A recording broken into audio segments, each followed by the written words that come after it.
بسم اللہ الرحمن الرحیم۔ السلام علیکم ڈیئر اسٹوڈنٹس۔ جس طرح اور اشعار کی جو تشریح تھی تو اپلوڈ کر چکا ہوں، لیکن دل میں یہ سوچا کہ کیوں نہ یہ جو کالج والے لڑکے ہیں اور کالج میں پڑھتے ہیں اور کالج میں پڑھتے آ رہے ہیں، تاکہ ان کو بھی کچھ نہ کچھ فائدہ پہنچے۔ اور یہ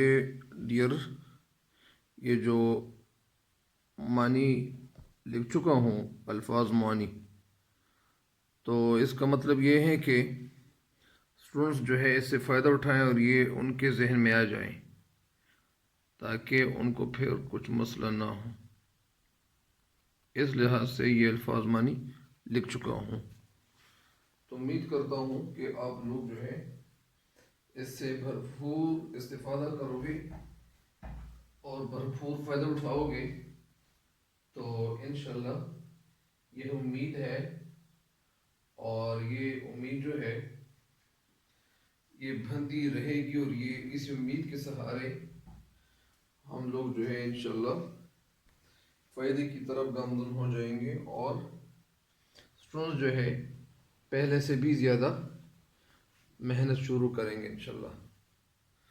اور یہ کوئی معمولی بات نہیں ہوتی ہے کہ جب ایک انسان جو ہے وہ محنت کرتا ہے اور اس کی محنت، کسی انسان کی محنت جو ہوتی ہے وہ ضائع نہیں جاتی ہے، تو لہٰذا ہمیں اپنی کوشش جاری رکھنی چاہیے، اور جتنا ہو سکے تو وہ محنت ہمیں جاری رکھنی چاہیے۔ ڈیئر اسٹوڈنٹ، سب سے پہلے تو ماہ القدر کے حوالے سے کچھ بتانا چاہیے تھا، لیکن ان کے حوالے سے بھی کچھ نہ کچھ انشاءاللہ اگلے ٹاپکس میں آپ کو انشاءاللہ بتا دوں گا۔ لیکن آج ایک 2 اشعار یا 3 اشعار کی تشریح کرتے ہیں، تاکہ جو کالج والے لڑکے ہیں، کالج، وہ اس سے استفادہ کرو، اس سے فائدہ اٹھائے۔ تو ڈیئر بڑھتے ہیں شعر نمبر 1 کی طرف۔ تو شعر کی تشریح شروع کرنے سے پہلے میرے اس چینل پہ ہر نئے آنے والے جتنے اسٹوڈنٹس ہوتے ہیں، وہ ان کو چاہیے کہ وہ میرا یہ چینل سبسکرائب کرے اور بیل آئیکن ضرور دبا لیں، کیونکہ تاکہ ہر میری آنے والی نئی ویڈیو جو ہے وہ آپ کو وقت پہ پہنچتی رہے۔ تو ڈیئر اسٹوڈنٹس، بڑھتے ہیں شعر کی تشریح کی طرف، اور شعر نمبر 1 ہے، اور یہ حمد ہے، یہ ماہ القادری نے یہ حمد لکھی ہوئی ہے، اور اس کی تشریح کرنے کے لیے بڑھتے ہیں۔ تو بسم اللہ الرحمن الرحیم، رب اشرح لی صدری ویسر لی امری واحلل عقدۃ من لسانی یفقهوا قولی، رب زدنی علما رب زدنی علما رب زدنی علما رب زدنی علما۔ یہ شعر نمبر 1 ہے، حمد۔ فکر و دانش کی ہے معراج، خدا کا اقرار، یہی وجدان کی آواز ہے، فطرت کی پکار۔ فکر و دانش کی ہے معراج خدا کا اقرار۔ فکر کے معنی سوچ بھی ہے، سمجھ بھی ہے، عقل بھی ہے، فہم بھی ہے، ادراک بھی ہے، اور کاریگری بھی ہے، دانائی بھی ہے، اور فراست بھی ہے۔ بہت ساری معنی اس کی آپ کر سکتے ہو۔ دانش کی معنی سمجھنے والا، عقل رکھنے والا انسان، یعنی فکر و دانش، یہ دونوں جو ہے یہ سینونیم ہے، مترادف الفاظ ہے۔ اور زیادہ تر یہ بات بھی ذہن میں رکھیں کہ انگلش میں زیادہ تر وہ الفاظ جس میں اینڈ آتا ہو تو ان کے معنی جو ہوتے ہیں وہ سیم ہوتے ہیں، ایک جیسے ہوتے ہیں، مترادف ہوتے ہیں۔ اسی طرح اردو میں بھی یہی ایک طریقہ ہے کہ جو الفاظ زیادہ تر ان کے وہ لفظ جن کے درمیان میں وہ یا اور آتا ہو تو یہ الفاظ جو ہے ان کے معنی جو ہے یہ ایک جیسے ہوتے ہیں اور یہ مترادف الفاظ ہوتے ہیں. تو ڈیئر اسٹوڈنٹس، فکر و دانش کی ہے معراج. معراج عروج، عظمت، بلندی، خدا کا اقرار. اقرار میں مان لینا، تسلیم کرنا. اقرار کرنا، تسلیم کرنا، مان لینا. تو یہی وجدان کی آواز ہے، آواز ہے فطرت کی پکار. وجدان کے معنی لکھے ہوئے ہیں کہ جاننے کی قوت، دریافت کرنے کی قوت. دریافت کرنے کی قوت کو، جاننے کی قوت کو، سمجھنے کی قوت کو، یا دریافت کرنے کی قوت کو، یا دل کی جو آواز ہوتی ہے، یا اسی طرح دل کی آواز کیا ہوتی ہے. یہ انسان جب بھی کسی معجزے کو، جب بھی کسی ایسی مخلوق کو وہ دیکھتے ہیں، جب بھی کوئی چیز ایسی دیکھتا ہے تو وہ انسان جو ہے وہ حیران رہ جاتا ہے. یعنی وہ مچھر بھی ہوتے ہیں، مچھر سے چھوٹے چھوٹے اور بھی ایسے حشرات ہیں، یا ایسے یعنی پرندے، بہت ساری یعنی جو مخلوقات ہیں، تو ان کو دیکھتے ہوئے ہمیں انسان، یعنی ہر انسان، حضرت انسان جو ہے، ان کے ذہن میں یہ بات بیٹھ جاتی ہے کہ ان چیزوں کا پیدا کرنے والا کوئی ہے. تو یہی وجدان کی آواز ہے. وجدان یعنی دریافت کرنے کی آواز ہے، جاننے کی قوت ہے، اور یہی جو ہے دل کی آواز ہے. تو دل کی آواز وہ آواز ہوتی ہے، یعنی ہم انسان جو ہے یہ تسلیم کرتے ہیں کہ یہ جو کائنات ہے، اور اس کائنات میں جو مختلف چیزیں اللہ تعالیٰ نے پیدا کی ہوئی ہے، تو وہ ہر چیز جو ہے وہ اتھینٹک ہے، مستند ہے، اور بہت خوبصورت طریقے سے اللہ تعالیٰ نے پیدا کی ہوئی ہے. یہ وجدان کی آواز ہے فطرت کی پکار. فطرت کی پکار یعنی یہ فطرت بھی چاہتا ہے، فطرت کی آواز، یہی فطرت چاہتا بھی ہے، اور یہی فطرت کی پکار کے معنی یعنی یہی فطرت کا تقاضا بھی ہے. ابھی تشریح کی طرف بڑھتے ہیں ڈیئر. اور سب سے پہلے اس کی نظر آپ تھوڑا سا یہ سمجھیں کہ اس کی نظر کچھ یوں ہے کہ دانشمندی کا، عقل مندی کا جو اونچا معیار ہے، جو سطح ہے، وہ یہ ہے کہ انسان اللہ تعالیٰ کو تسلیم کرے، اللہ تعالیٰ کا اقرار کرے، تسلیم کرے. یہی جو ہے انسان کے دل کی آواز ہے. انسان کی دل کی آواز کون سی ہے؟ کہ انسان جو ہے وہ اللہ تعالیٰ کی بڑائی کو، اللہ تعالیٰ کی وحدانیت کو جو ہے، یہ انسان تسلیم کرے، مان لے. اور یہی جو ہے فطرت کی پکار، یہی انسان، اور یہی جو ہے فطرت کا تقاضا بھی ہے، وقت کی ضرورت بھی ہے. ابھی تشریح کی طرف پڑھتے ہیں. ماہر القادری شعر میں اللہ تعالیٰ کے ساتھ جو ہے محبت کا اظہار کرتے ہوئے، عقیدت کا اظہار کرتے ہوئے کہتے ہیں کہ انسانی جو عقل ہے، جو سمجھ ہے، اور انسان کے اندر انسانی جو فہم ہے کا اونچا جو ایک سکیل ہے، ایک پیمانہ ہے، اور ایک معیار ہے، اور ایک اعلیٰ معیار ہے، وہ کیا ہے؟ وہ لا الہ الا اللہ کہہ کر، پڑھ کر اللہ تعالیٰ کی بڑھائی، اللہ تعالیٰ کو ایک ماننا، اور اس کی قدرتوں کا اظہار نہ صرف زبان سے کرے. ان انسان کو چاہیے، انسان کی عقل اور فہم کا معیار یہ ہے، اعلیٰ معیار یہ ہے کہ وہ اللہ تعالیٰ کو مان لے، اقرار کر لے، اللہ کو تسلیم کرے. اور اللہ تعالیٰ کو تسلیم کرنے کے ساتھ ساتھ وہ نہ صرف یعنی زبان سے اظہار کرے، زبان سے وہ کہہ دے، بلکہ یعنی لا الہ الا اللہ صرف زبان پہ کہنا نہیں چاہیے، بلکہ دل سے اللہ تعالیٰ کی وحدانیت کو تصدیق کرے، دل سے مان لے. یہ انسان کی ضمیر کی آواز بھی ہے، یہ انسان کی ضمیر کی آواز بھی ہے. انسان کی ضمیر کی آواز مطلب یعنی یہی فطرت کا تقاضا بھی ہے، اور یہی جو ہے فطرت کی پکار بھی ہے. فطرت کی پکار یا فطرت کی پکار بھی کہہ سکتے ہیں، اور فطرت کا تقاضا بھی ہے کہ اللہ تعالیٰ ہی جو ہے، اللہ تعالیٰ ہی رب کائنات اور خالق موجودات ہے. یعنی اللہ تعالیٰ جو ہے اس ساری دنیا کا پیدا کرنے والا، اور اس دنیا میں جتنی مخلوقات ہے ان سب کا رب جو ہے وہ ایک اللہ تعالیٰ ہے، اور سب کچھ اللہ تعالیٰ کی دست قدرت میں ہے. ان ساری چیزیں جتنی بھی ہے، چاہے وہ جو بھی مخلوق ہو، تو وہ ساری کی ساری مخلوقات جو ہے اللہ تعالیٰ کی رسم میں ہے، اور ہر چیز جو ہے وہ باؤنڈ ہے، ہر چیز جو ہے اللہ تعالیٰ کے دست رس میں ہے، ہر چیز جو ہے اللہ تعالیٰ کے اختیار میں ہے.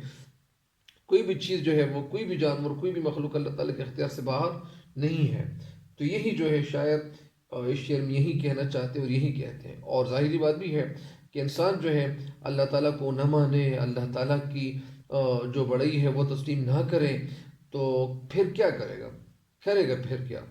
اور یہی جو ہے معراج، خدا کا اقرار اور اللہ تعالیٰ کو مان لینا، یہی سب سے بڑی بلندی ہے، اور یہی سب سے بڑی بڑائی یہی ہے کہ ہم اللہ تعالیٰ کو نہ صرف زبان سے اقرار کریں، زبان سے مان لیں، بلکہ اللہ تعالیٰ کو ہم دل سے بھی تسلیم کر لیں، دل سے بھی مان لیں، کیونکہ یہی جو ہے فطرت کا تقاضا بھی ہے، اور وقت کی جو پکار ہے، اور یہی وجدان کی جو آواز ہے، یعنی یہی جو عقل ہے، اور جو کچھ عقل ہمیں کہتی ہے، یا جو جاننے کی جو صلاحیت اللہ تعالیٰ نے ہمارے اندر رکھی ہوئی ہے، تو ہمیں چاہیے کہ ہم اس اللہ تعالیٰ کی عبادت کریں، اس اللہ تعالیٰ کو مان لیں، نہ صرف زبان سے اقرار کریں، زبان سے مان لیں، بلکہ دل سے بھی ہمیں اللہ تعالیٰ کی جو وحدانیت ہے تسلیم کرنی چاہیے، اور ہمیں ایک اللہ تعالیٰ کی عبادت کرنی چاہیے. اس شعر کی تشریح تو مکمل ہو گئی. ڈیئر اسٹوڈنٹس، نیکسٹ شعر کی طرف بڑھتے ہیں. نیکسٹ شعر کیا ہے؟ ذرے ذرے کی شہادت کہ خدا ہے موجود، پتے پتے کو ہے صانع کی صفت کا اقرار. یہ جو ہے ذرے ذرے کی شہادت، ذرہ ذرہ یعنی ذرہ ذرہ جو بھی ہے وہ ذرہ ذرہ کیوں نہ ہو، شہادت مطلب گواہی دیتا ہے کہ خدا ہے موجود. یعنی ذرہ ذرہ یعنی چیزیں جو ہیں، یا ذرے ذرے بھی اللہ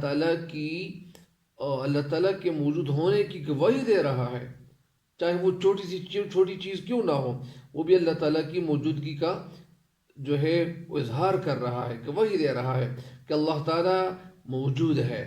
یعنی کوئی تو ہے جو اس نظام ہستی کو چلا رہا ہے، وہی خدا ہے. تو ذرے ذرے کی ہے شہادت کہ خدا ہے موجود، پتے پتے کو ہے، پتا وہ جو پتے ہوتے ہیں درختوں،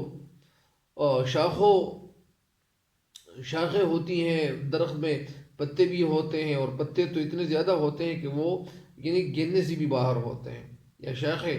تو یہ پیدا کرنے والی ذات جو ہے وہ ایک اللہ تعالیٰ ہے. پتے پتے کو ہے صانع کی صفت کا اقرار مین صفت کا اقرار. صانع کے معنی بنانے والا، صانع کے معنی یعنی جس نے یہ دنیا بنائی ہوئی ہے. صانع کے معنی یعنی دنیا بنانے والا، یعنی کاریگر، جس طرح خالق. تو صانع کے معنی یعنی خالق، یعنی جس نے یہ دنیا تخلیق کی ہوئی ہے. صفت کا اقرار یعنی اللہ تعالیٰ نے جو یہ دنیا بنائی ہوئی ہے، تو اللہ تعالیٰ کی جو ہے وحدانیت ہے، اللہ تعالیٰ کی بڑائی کو تسلیم کرنا، یہی کیا ہے، اور یہی فطرت کا تقاضا بھی ہے. تو اس کی نظر کچھ یوں ہے کہ کائنات کا جو ذرہ ذرہ ہے وہ یہی گواہی دے رہا ہے، اور یہی شہادت دے رہا ہے کہ اللہ تعالیٰ موجود ہے. اور اس طرح درخت کا جو ہر پتا ہوتا ہے، پتا جو ہے وہ بھی خالق کی جو صفت ہے کہ اقرار کرتا ہے مطلب مانتا ہے. پتا بھی مانتا ہے، جانور بھی مانتے ہیں، اور پرندے جو ہوتے ہیں، یعنی ہر چیز جو ہے وہ اللہ تعالیٰ کو مان رہا ہے. تو یہی نظر تھی. اور ابھی تشریح کی طرف بڑھتے ہیں. شعر میں کہنا یہ چاہتے ہیں، شعر میں اللہ تعالیٰ کی موجودگی کا ثبوت جو ہے وہ دیتے ہوئے کہتے ہیں کہ کائنات کا جو ذرہ ذرہ ہوتا ہے وہ اس بات کا گواہ ہے، وہ اس بات کی شہادت دے رہا ہے کہ اللہ تعالیٰ موجود ہے. کیونکہ دنیا میں موجود چھوٹی سی چھوٹی چیز سے لے کر بڑی سی بڑی چیز، نہیں بڑی جو مخلوقات ہیں، اور چھوٹی چیز جو ہے وہ مچھر ہے، یا مچھر سے بھی بہت ساری ایسے جانور اللہ تعالیٰ نے پیدا کیے ہوئے ہیں. لیکن اگر ہم دیوہیکل جو جانور ہوتے ہیں، چاہے وہ دیوہکل جانوروں میں ایک جانور ہے وہ ہاتھی بھی ہے، اسی طرح شیر بھی ہے، بہت سارے اور بھی بڑے بڑے جانور ہیں۔ تو شیر کہنا یہ چاہتے ہیں کہ وہ چھوٹے سے چھوٹے ذرے سے لے کر یعنی بڑے سے بڑے طاقتور جانور تک، یہ یعنی جو ہے یہ ذہن میں رکھنا چاہیے کہ کائنات کا ذرہ ذرہ اس بات کا گواہی دے رہا ہے اور کہ اللہ تعالیٰ موجود ہے۔ دنیا کی چھوٹی سی چھوٹی چیز لے کر، مخلوق سے لے کر بڑی سی بڑی مخلوق تک، حیوانات سے لے کر انسان اور جنات تک، اور جمادات سے لے کر یعنی نباتات تک، پودوں تک، سب کے سب، تمام کے تمام اللہ تعالیٰ کی موجودگی اور اللہ تعالیٰ کی جو بچائی ہے اس کی گواہی دے رہا ہے، اس کی گواہی دے رہے ہیں۔ کیونکہ درختوں، پودوں اور پھولوں کا جو پتا اللہ تعالیٰ کی کاریگری، اللہ تعالیٰ کی ہنرمندی، اللہ تعالیٰ کی جو صنعت ہے، اللہ تعالیٰ کی جو یہ فیکٹری ہے، اور اللہ تعالیٰ نے یہ جو کارخانے بنے ہوئے اس دنیا میں کا نہ صرف ماننے والے ہیں، یعنی ہر چیز اللہ تعالیٰ کی، یعنی وہ اللہ تعالیٰ کی ہر چیز، اور یعنی جو درخت ہیں، پودے ہیں، پتے ہیں، پھول ہیں، وہ سارے پتے جو ہوتے ہیں وہ اللہ تعالیٰ کی کاریگری کا نہ صرف وہ جو ہے وہ مانتے ہیں، یعنی بلکہ اس بات کی گواہی بھی دے رہا ہے کہ اللہ تعالیٰ کی جو ہستی ہے اور اللہ تعالیٰ کا جو وجود ہے وہ سراسر تمام کے تمام جو ہے وہ کائنات کی تخلیق کا محتاج ہے۔ یعنی اس کا مطلب یہ ہے کہ اللہ تعالیٰ نے یہ جو دنیا تخلیق کی ہوئی ہے، دنیا جو بنائی ہوئی ہے، تو اس دنیا میں موجود جتنی بھی چیزیں ہیں وہ ساری کی ساری اللہ تعالیٰ کو ماننے پہ مجبور ہو جاتے ہیں، اور وہ اللہ تعالیٰ کی صفت ضرور کریں گے۔ کیونکہ ایک انسان اگر وہ سوچیں اپنے وجود پہ، اور یعنی انسان اگر اپنے وجود پہ سوچیں، یا اسی طرح بالوں کی طرف دیکھیں، بال جس طرح بڑے ہو رہے ہوتے ہیں، اسی طرح اگر وہ ہماری ناک بھی بڑی ہو رہی ہوتی تھی تو پھر کیا ہم کیا کرتے تھے؟ جس طرح ہمارے ناخن بڑے ہو رہے ہوتے ہیں، یا اسی طرح اگر ہمارے پاؤں بڑھتے چلے جاتے تھے تو ہم پھر کیا کر سکتے تھے؟ یا اسی طرح انسان جو ہے وہ ناک جہاں ہے، اور ناک ایک سائڈ پہ اگر ہوتی، اور ناک ایک سائڈ پہ ہوتی، اور وہ جو منہ ہے وہ کسی دوسرے سائڈ پہ، یا اسی طرح دانت ایک جگہ ہوتے اور اسی طرح منہ کہیں اور، تو پھر کھانے میں مسئلہ ہوتا تھا۔ اسی وجہ سے اللہ تعالیٰ کی جو بڑائی ہے یہ ہم تسلیم اس لیے کرتے ہیں، اور اللہ تعالیٰ کی بڑائی تسلیم کرنے کے ساتھ ساتھ اللہ تعالیٰ کی صفت ضرور ہم اس لیے بیان کریں گے۔ اور اسی طرح کیونکہ اللہ تعالیٰ نے یہ جو دنیا تخلیق کی ہوئی ہے، انسان کو اللہ تعالیٰ نے تخلیق کیا ہوا ہے، تو یہ بہت بڑی ایک سی اتھینٹک بات ہے کہ اس طرح کوئی انسان نہیں کر سکتا۔ اور انسان کی جو تخلیق ہے یہ بڑی حیران کن ہے، کیونکہ انسان کے اندر اللہ تعالیٰ نے اتنی طاقت رکھی ہوئی ہے کہ وہ سردی اور گرمی کے موسم کو برداشت کرتے ہوئے، دونوں موسموں کو برداشت کرتے ہوئے، یعنی یہ جو صلاحیت جو ان کے اندر اللہ تعالیٰ نے رکھی ہوئی ہے، تو اسی صلاحیت کو دیکھ کر بھی انسان جو ہے وہ حیران ہو رہ جاتا ہے۔ تو لہٰذا شعر اس نظم میں کچھ یوں کہنا چاہتے ہیں کہ یہ جو دنیا میں جو موجود چیزیں ہیں وہ ساری کی ساری، وہ چھوٹی سی چھوٹی چیز سے لے کر بڑی سی بڑی طاقتور چیز تک، مخلوق تک بھی اللہ تعالیٰ کی جو صفت ہے، اللہ تعالیٰ کی صفت کے اقرار وہ کرتے آ رہے ہیں، اور وہ اس صفت ضرور بیان کریں گے، کیونکہ اللہ تعالیٰ جو ہے وہ صفت اور سراہنے کے لائق ہے۔ ہم اللہ تعالیٰ کی بڑائی ضرور بیان کریں گے، اور اگر ہم نہیں کریں گے تو اس کے سوا کوئی چارہ نہیں ہے۔ تو ان دو اشعار کی تشریح آج کے لیے کافی ہے، پھر انشاءاللہ ان اشعار کی تشریح انشاءاللہ نیکسٹ ویڈیو میں انشاءاللہ اپلوڈ کرتے جاؤں گا۔ اور تب تک کے لیے اللہ حافظ۔ اللہ تعالیٰ ہم سب کو سلامت رکھیں، والسلام، آمین۔